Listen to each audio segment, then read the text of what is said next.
Assalamualaikum warahmatullahi wabarakatuh.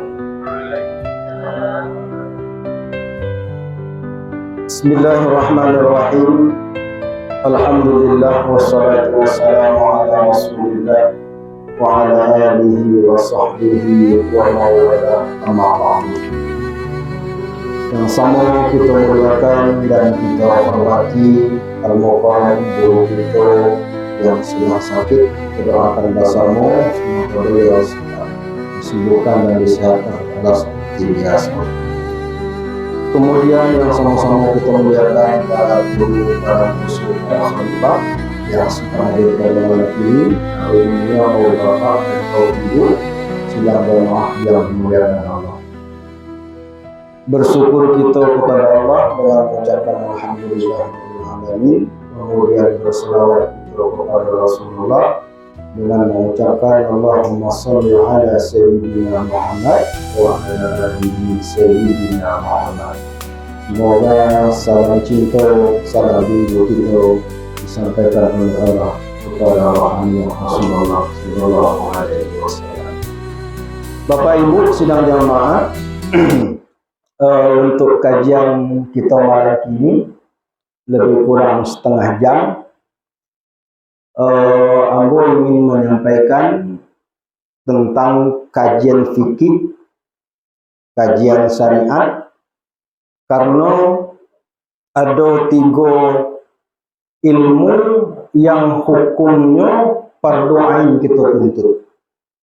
Yang pertama ilmu tauhid, dalam istilah lain ilmu hakikat atau ilmu keyakinan atau ilmu akidah, atau nama lainnya ilmu usuluddin, itu fardu ain. Lalu yang kedua, ilmu fardu ain yang kita tuntut adalah ilmu fikih. Ya, ilmu fikih dalam bahasa yang lain itu bisa dikatakan ilmu syariat atau ibadah. Kemudian yang ketiga, ilmu yang wajib kita tuntut adalah ilmu tasawuf. Dalam tasawuf itu nanti ada tarikat di situ, ada rasulullah di situ, dan lain sebagainya. Ikolah tali 3 sapilin, tungku 3 sajarangan, tidak bisa dipisahkan. Maka kita tidak bisa berhakikat saja tanpa syariat, atau sebaliknya bersyariat saja kita tanpa tarikat, tidak bisa. Itulah yang dikatakan oleh Imam Malik dalam kitab Tanwirul Qulub. Beliau mengatakan begitu, barang siapa berhakikat saja tidak bersyariat, makanya zindik. Zindik itu di bawah kafir. Ya. Kemudian barang siapa yang bersyariat saja tanpa hakikat, maka ini termasuk orang yang fasik. Nah, itu kalau bahasa Arabnya, man tahaqqaqa bila syari'atin fahuwa tazandaqa wa man tasarra'a bila haqiqatin fahuwa tafassaqa wa man jama'a bainahuma faqad tahaqqaqa. Cek dalam kitab Tanwirul Qulub yang semuanya dalam kitab itu kan. Jadi kata Imam Malik, siapa yang berhakikat saja, bertauhid saja, kajinya kaji hakikat saja tapi tidak bersyariat, maka bisa zindik orangnya. Dan barang siapa yang bersyariat saja, tidak ada kajian hakikatnya, bisa fasik. Maka barang siapa yang menggabungkan keduanya, hakikat dan syariat itu, maka itulah kebenaran yang sejati. Itulah tahaqqaqa, kebenaran yang sesungguhnya. Nah, maka malam kini kita selingi kaji kita dengan kaji syariat. Jadi ibu-ibu nanti apa-apa kalau ada yang akan ditanyakan bisa kita berdiskusi nanti. Guru-guru itu ada, Syekh Muda Swadi nanti juga, kemudian Syekh Muda Abdullah dulu. Dari 3 ilmu itu puncaknya ya tasawuf. Ya. Kalau tauhid itu kan untuk mengesahkan keyakinan kita, bahwa kita Tuhan, mengenal sifatnya, mengenal asma'nya, mengenal af'alnya, mengenal namanya, itu tauhid. Kalau yang fikih kok, ba'a tata cara kita beribadah, itu diatur dalam fikih. Ya, Kalau tidak tahu kita cara beribadah, tidak sesuai nanti dengan tuntunan Rasulullah, maka sia-sia pula ibadah itu. Nah, puncak ibadah kau nanti itulah ilmu tasawuf. Ilmu tasawuf itu gunanya menjaga ibadah kita tu. Supaya ibadah kita pun tidak rosak, ayo kita jaga, kita rawat. Pagarnya tasawuf. Ya, maka harus kita gabung. Jadi kita seling-selingi kaji kita setiap Jumat Minggu ada tasawuf, kita bentang juga kaji tasawuf, ada guru-guru kita nanti kita bentang pun kaji fikih syariatnya. Jadi kita gabung satunya 3 ilmu yang wajib kita bentuk. Nah, untuk malam ini lebih kurang 30 menit ke depan kita buka saja. Kalau dimulai benar dari awal nanti ikut kaji ko butuh waktu lama. Jadi kita buka saja malam kini bab solat, bab sembahyang, ya, karena itu penting. Dan nanti kita minta terakhir guru kita Syekh Muhammad Aswadi nanti untuk menelusuri hikmah-hikmah yang tersembunyi di balik syariatnya. Dan kita gabung dulu, kita kaji syariatnya, kita kaji lo hakikatnya, kita kaji lo tarikatnya ba'a. Di syariatnya merdeka, tiba di hakikatnya ba'a. Nah, jadi rasanya kalau menurut Ngambung lebih klub kita gabungkan satu 3 ilmu itu dalam satu majlis, dalam satu kajian.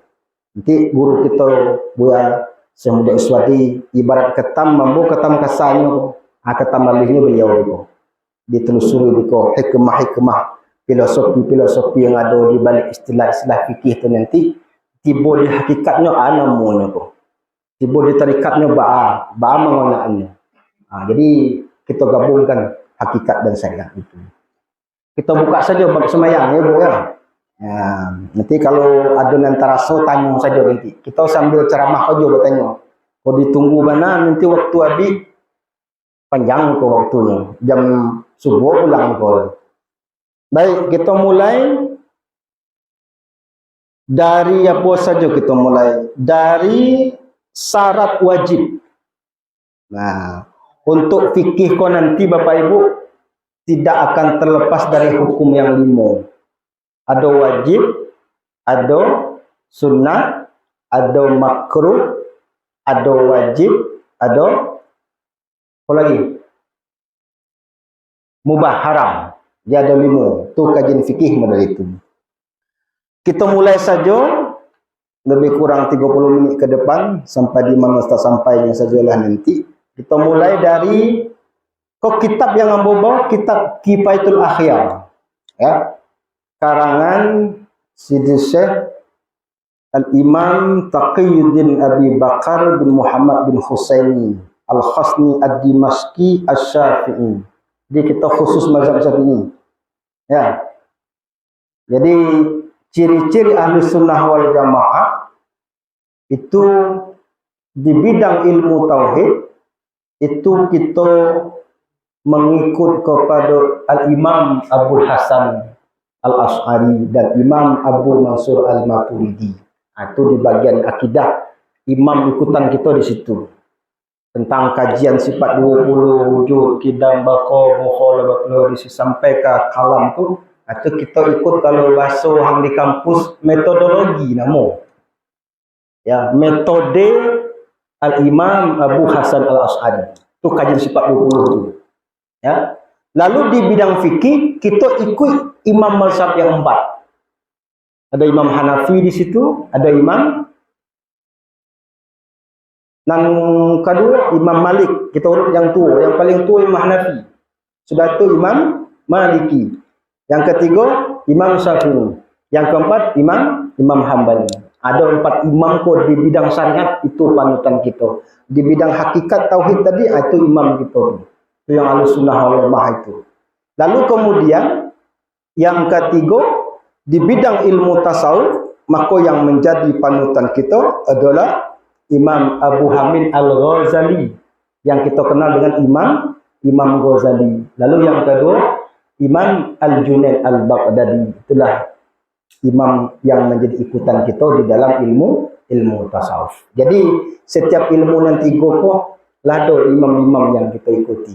baik di hakikatnya, baik di syariatnya maupun di tarikahnya. Lah ada imam-imam gitu. Jadi kita beramal bukan galih. Kalau di kitchen pun orang bid'ah tu, ya mudah-mudah betul. Bid'ah saja orang ini kan. Okey. Kita mulai dari syarat sah solat. Yang pertama syarat wajib dulu ya. Ini beda nanti. Ada syarat wajib, ada syarat sah. Kita mulai syarat wajib dulu. Syarat wajib solat itu kalau di dalam kitab Kifayatul Ahyar kau kitab yang sederhana kalau yang paling ketek itu takrib namanya, yang lebih kadang ada Al-Mahali, ada Ianatul Talibin. Kau kitab yang pertengahan kita lihat. Syarat wajib solat itu yang pertama, kalau di bahasa Arabnya disiko wa syaraitu wujubis sholati salah satu asya'a. Syarat wajib solat itu ada 3. Yang pertama al-islamu. Islam. Ya. Itu yang pertama. Lalu yang kedua wal bulughu. Bulugh itu apa? Itu kan apa Pak bulugh itu? Balagho. Balik sampai. Artinya dewasa lah. Kemudian yang ketiga wal aqlu dan berakal. Ikolah syarat orang-orang yang diwajibkan untuk melaksanakan ibadah solat. Sebab solat itu penting banget. Dalam hadis banyak. Dan pertama solat itu tiang agama. Ya. As-salatu imaduddin faman aqamaha faqad aqamadin wa man tarakaha faqad hadamadin. Barang siapa yang mendirikan solat maka ia mendirikan agama. Barang siapa yang meninggalkan solat maka ia yang meruntuhkan agama. Lalu yang kedua Nabi mengatakan dan pertama besok yang akan dihisap di hari kiamat sembahyang kita seorang-seorang. Ya kan? Dak haji awak yang dihisap nak. Barangkali bayi umrah dak itu nak ditanya. Ya, solat itu yang katanya, "Oh, bara zakat awak mengindak zakat enggak ditanya dulu. Sembahyang enggak ditanya dulu." Nanti kan ada kaitan sembahyang nanti dengan kajian hakikat itu ada nanti. Dan termasuk ujung tasawuf itu nantikan supaya khusyuk dalam sembahyang. Ya, salah satu dari hikmah tasawuf nanti bisa khusyuk dalam sembahyang. Itu intinya nanti. Ya. Ya. Kemudian sembahyang kau pun juga bisa mencegah orang yang sembahyang itu dari perbuatan keji dan perbuatan mungkar. Itu banyak keutamaan sembahyang itu banyak. Jadi yang pertama tadi syarat wajib sembahyang itu adalah Islam. Maka ketika disebut Islam, maka keluarlah orang kafir. Orang kafir tidak wajib sembahyang. Jangan bohongnya lo ibu-ibu apa-apa aja orang kafir nak sembahyang. Ya enggak sembahyang, memang enggak diwajibkan sembahyang. Ya enggak Islam, balik enggak wajibnya enggak Islam. Itu masalahnya. Maka awak enggak usah bunyi. Enggak usah lawak jajuk mencari orang kafir nak sembahyang pada orang Batak kau contoh Balik sembahyang dia enggak Islam, banyak ke sembahyang. Nya orang Islam tidak sembahyang ana mau tu. Bisa. Maka Nabi mengatakan farqu bainal kufri wal muslim as-salah. Beda antara orang kafir dan orang muslim itu sembahyang. Itu beda. Itu hadisnya. Jadi berdasarkan hadis itu pula lah kalau ulama-ulama yang akhir ulama-ulama zaman kini yang agak kareh-kareh seketik ulamanya ya. Itu jaleh-jaleh saja, berkonten-konten saja yang mengecian kafir. Hadisnya itu dalilnya. Tak semayangnya ditinggal semayang kafir. Ada ulama hari kini yang berpendapat model itu. Kita sudah sebut ulamanya lah. Ya, nanti panjang karena kau direkam. Ya, nanti akan panjang masalah kalau kita sebut nama ulama ini nanti akan heboh di dunia maya nanti. Cuma mau sebut saja. Itu. Nah, pemahaman yang lain beda pula nanti adalah hadis yang lain. Faman taraka sholata muta'ammidan faqad kafara jiharan. Hadis yang kedua, siapa yang meninggalkan salat kata Nabi maka sungguhnya kafir. Adik ulama ahli sunnah kita dicari hadis tu, ditanya mana ke orang ko, inyo ninggal sembahyang ko dek karena malih atau menyo meyakini bahawa sembahyang ko dak wajib. Nah, kalau malih inyo tetapnya dihukumkan muslim. Anda boleh kecek kepia. Tapi kalau lah inyo meyakini sembahyang ko dak wajib, baru kepia. Nah, itu tuh. Jadi kurang nan banyak kini ko dak sembahyang dia tu. Nyo yakin sembahyang dak wajib atau dia malih? Nah, dia malih. Kalau malih berarti masih muslim tapi fasik. Nah, fasik nyo, kalau saya fikir fasik kan. Nah, orang fasiknya Pak. Ya, tuh, itu yang pertama Islam. Maka orang kafir ndak wajib. Lalu yang kedua, orang kafir kalau masuk Islam baanyo maka nyo tidak wajib mengkodo sembahyang-sembahyang nyo tinggal itu kafir. Nah, ada istilah kodo di situ. Nah, yang ada istilah kodo nanti orang Islam kemudian masuk murtad jadi kafir. Baliknya ke Islam, balik maka ketika nyo balik itulah nyo wajib mengkodo sembahyang yang nyo tinggal selama kafir. Itu banyak pendapat di siko ya. Nah, pendapat Imam Nawawi ada di siko, Syekh Zakaria Al-Ansari ada di siko, Syekh Ibnu Hajar Al-Haytami ada pendapat di siko. Dak mau baca sado tu. Nah, kalau itu ada tema khusus lah ngaji kitab dia Buyang Model ya. Nah, jalan ibu ya. Nah, lalu bagi kita orang inanglah Islam ko tinggal sembahyang dia awak wajib kodo. Ya, wajib kodo ya. Nah, sepakat imam mazhab yang 4 tu ya, Hanafi, Syafi'i, Maliki, Hambali, kalau ada di antara kita yang tinggal sembahyang baik sengaja baik tidak sengaja maka wajib diqada sembahyang tu. Ambo rasa ada kita tinggal sembahyang kira dulu Pak. Ada dah. Banyak. Nah, dah tinggal ya dah. Rasa banyak kita tinggal sembahyang dah. Ambo dulu ada juga. Oh, banyak tinggal. Bahkan kini kok kadang ada juga yang tinggal. Ya kan? Amba acaranya diperkira-kirakan barat tinggalnya. Kalau apa umur 50 gini kok disubsidiar, subsidi 15 tahun. Berarti tinggal barat 45. Nah, dalam rentang waktu 45 mulai lahir petang mulai balik sampai kini kok 50 sampai 45 tahun wak menjalani hidup barakali wak tinggal sembahyang. Nah, itu tuh. Maka seluruh sembahyang yang kita tinggal tu wajib diqada. Bang, tak taqada. Berdosa, itu aja ya. Berdosa. Dan sembahyang yang wak tinggalkan dulu tu tak bisa diganti jo sembahyang-sembahyang sunnah. Ada pendapat diganti jo banyak sembahyang sunnah, tak bisa. Ada sembahyang kafarat tu bang. Sembahyang kafarat itu tak bisa deh itu. Tak bisa. Harus ditukar. Iya. Nanti dalam kitab I'anatul Talibin dijelaskan kalau sembahyang awak kau tinggal dengan cara sengaja, kau sengaja meninggal kau, adik nonton pacu kudo. Orang pacu kudo di pasar di Pembuah.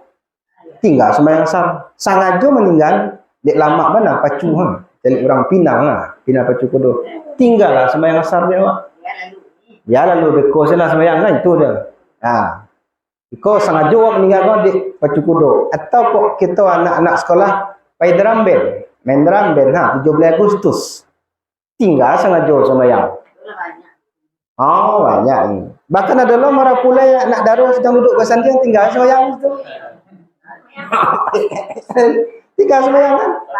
Nah, sembahyang yang tinggal dengan saro sengaja wajib segera diqada.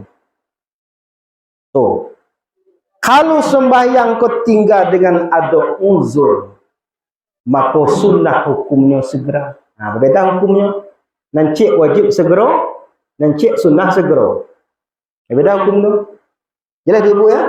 Nah. Kalau tinggalnya uzur, sunnah segera diqada. Namun kedua-duanya tetap wajib qada. Nah, kalau nonton pacu kudo tinggal sembahyang, main drum band tinggal sembahyang, main bola kaki tinggal sembahyang, main bulu tangkis tinggal sembahyang. wajib segera sembahyang tu diqada. Tapi kalau sembahyang tertinggal dik karena ada uzur, contohnya tak qada. Lolo awak. Jago lah masuk semua tu sembahyang lain. Ba caranya lain, maka disunnahkan segera awak mengqada. Tetap awak mengqada. Tak ada kafarat lain, tak ada tebusan lain. Hadisnya apa kata Nabi? Man nama aw nasiya falyusalli iza zakaraha la kafarata ila dzalika. Itu hadisnya. Barang siapa yang tertidur atau lupa jo sembahyang, maka hendaklah nyo sembahyang ketika nyo takana. Dan tak ada tebusannya, tak ada kafaratnya kecuali dengan diqada. Itu kafaratnya itu diqada. Tak bisa diganti je banyak sunat-sunat. Karena yang sunnah tak bisa menggantikan yang wajib. Itu jelas tu ya. Jadi baca roh dipakiro sajalah, kanak-kanak sajalah. Jadi contohnya mudah kau.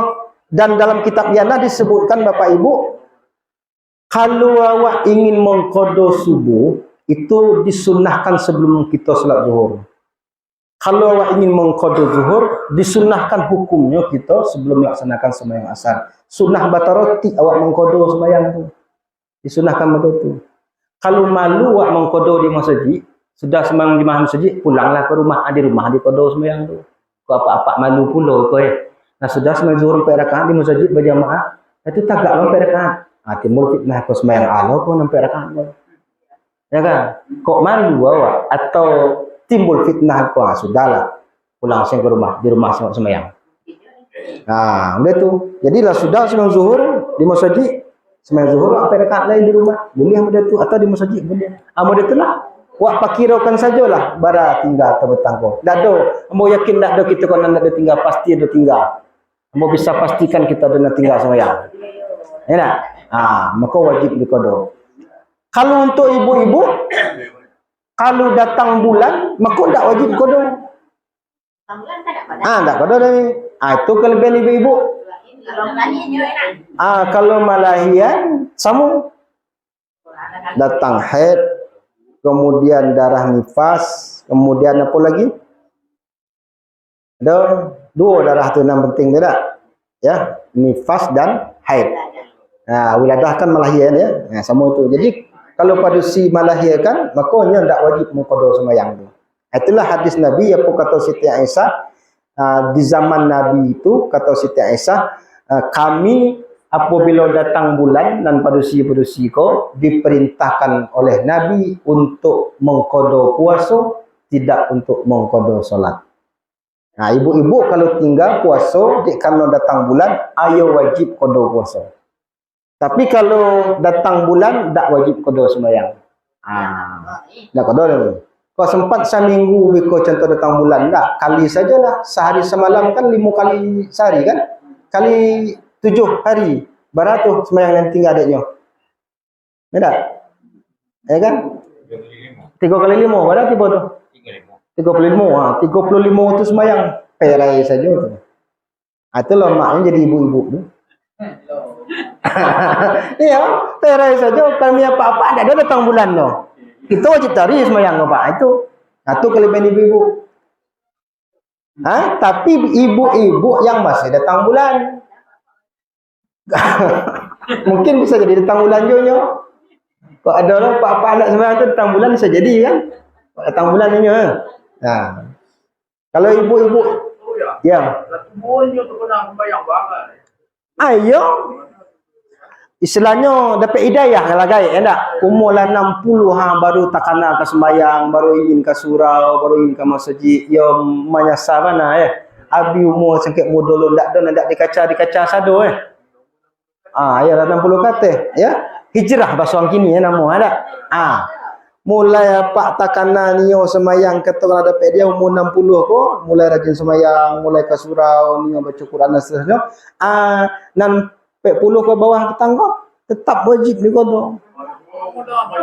Ya itulah. Hitung aja lah. Itu akibatnya. Kira-kira sajalah. Ya kan? Yang jaleh mudah itu.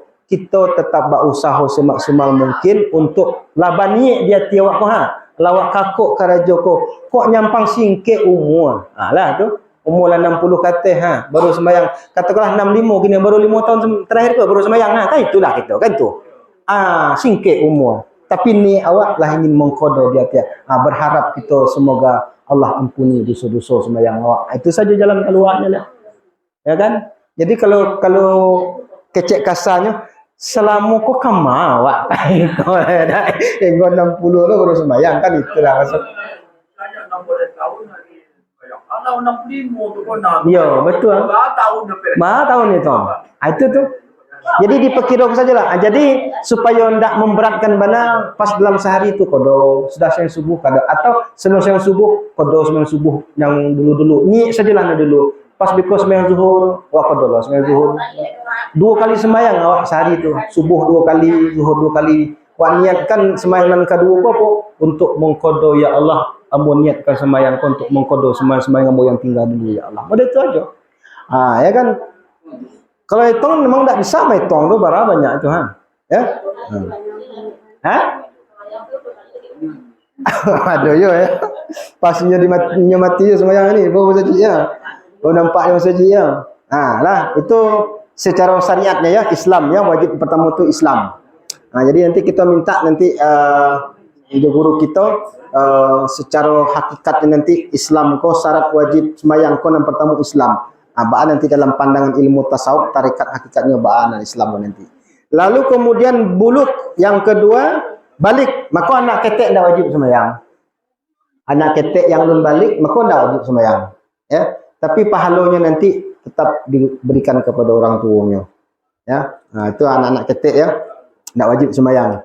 Maka dalam kajian tauhid nanti anak ketek nan meninggal alun balik, maka mayoritas ulama mengatakan itu anak surga. Ya, anak surga. Ya, alun ada oleh kewajiban sembahyang nak wajib, puasa nak wajib, matinya, meninggalnya itu anak surga. Masih suci bananya, masih berasiah. Tapi jangan minta mati itu ketek. Ya, awak kadang-kadang tu balik Tuhan tak dimati nama tu ketek tu. Tak mula mereka tu. Nanti panjang lo kaji ya. Ada cerita kelompok Mu'tazilah ya, debat nanti Imam Abu Hasan Al-Asy'ari ya dengan Imam Al-Jubai, ayah tiri beliau ya. Itu dalam paham Mu'tazilah nanti kita tak buka kaji itu. Tapi dan jelas syarat yang kedua tu balik. Lalu yang ketiga syarat wajib sembahyang itu adalah berakal. Maka orang gila tak wajib sembahyang Pak. Maka kalau maknya jadi orang gila tu tak wajib sembahyang. Ya, gila lah. Tapi jangan Laku dia gilo. Gilo kok kan ada permanen, ada semi permanen. Ibu-ibu tergak gilo mah, gilo permanen tu semi permanen gilo ni. Ada dia. Kalau gilo ada. Ada tak orang lahir langsung gilo? Bayinya lah gilo, ada kan? Jarang kok suruh dah. Pasti kebanyakan gilo ko mungkin waktu lah umur balik. Ya tu kebanyakan gilo stresnya dulu, depresi dah tu stres. Ada tu lah mulai mengecek-ngecek surang, tu lah baca jalan surang sini di Pai Kubur tu. Itu nak baca model itu lah gadangnya.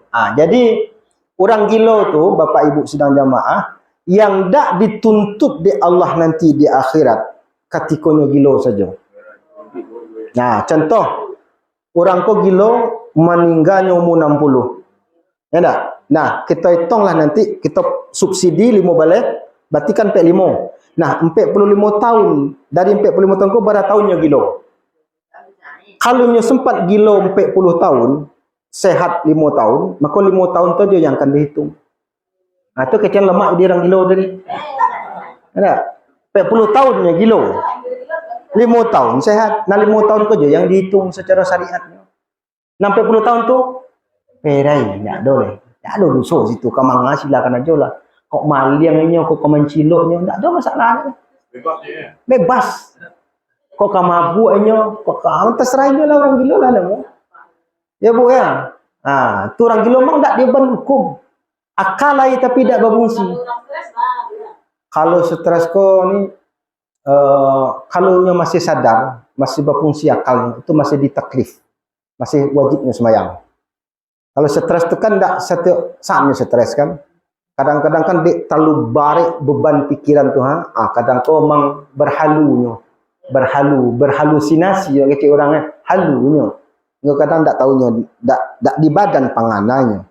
Nah, ketika orang tu tak di badan pangananya, maka tak ada beban hukum di situ.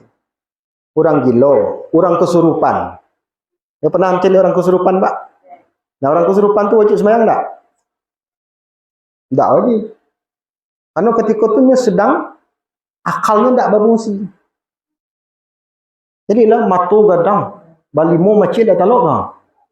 Itu dah orang kesurupan kah? Maka baralah munyo kesurupan tu, kalau nyo kesurupan satu waktu solat, ya waktu satu solat tu saja dia tak wajib sembahyang.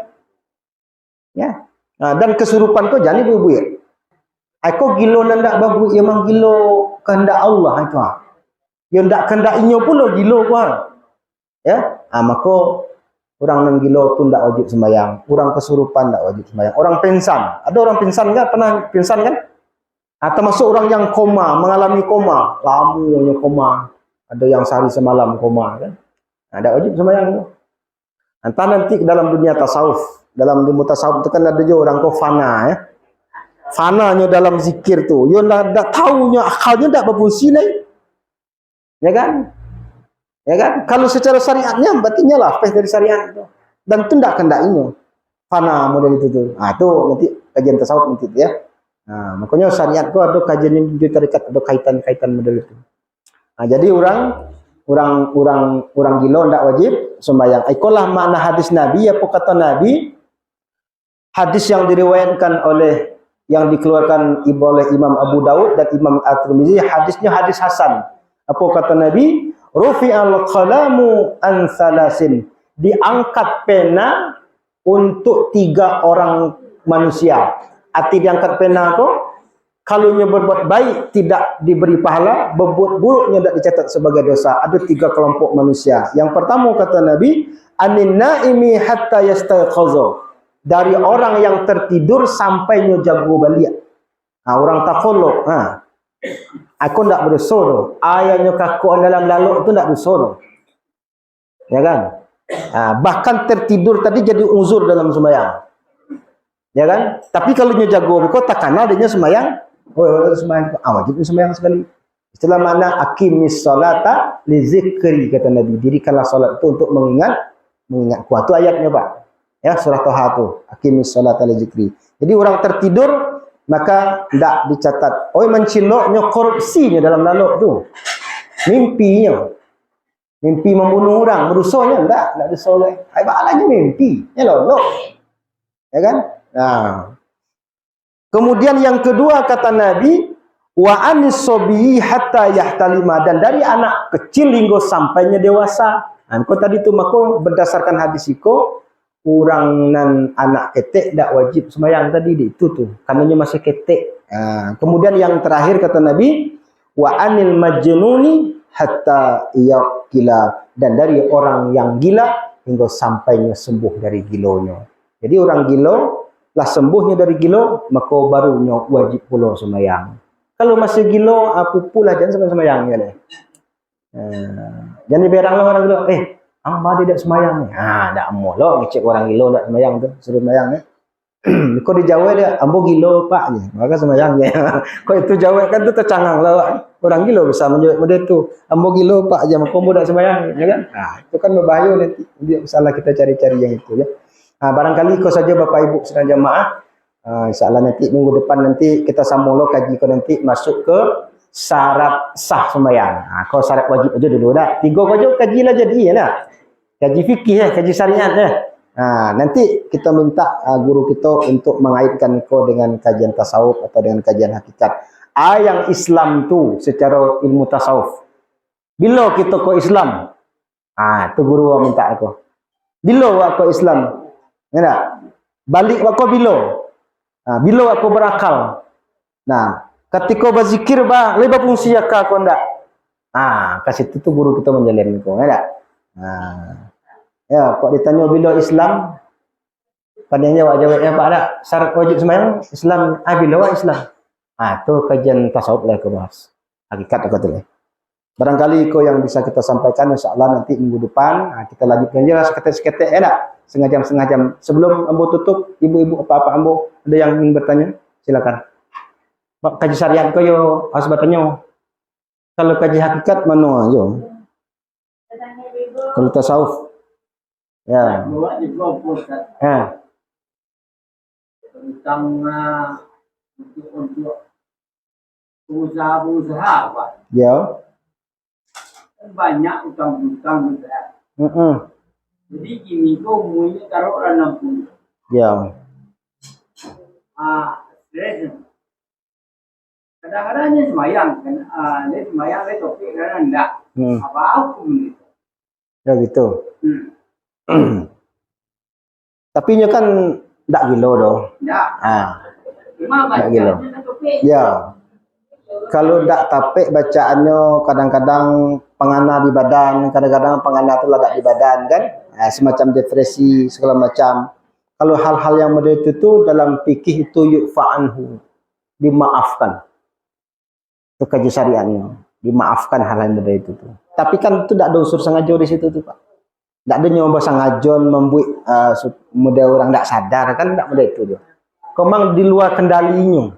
Kadang topik, kadang tidak kecil Pak tadi kan. Nah, kalau kaji syariat hal yang model itu yu'fa'anhu, dimaafkan oleh Allah. Sepanjang akalnya masih sehat, akalnya masih ada, makanya tetap diwajibkan sembahyang. Walaupunlah kurang beres bacaannya Diko. Karena mungkin faktor usia dan segala macamnya. Atau faktor pikiran. Dalam bocor ya. Tujuhnya lah 2 rakaat. Tambahan jelek. 2. Ya. Kan enggak pun.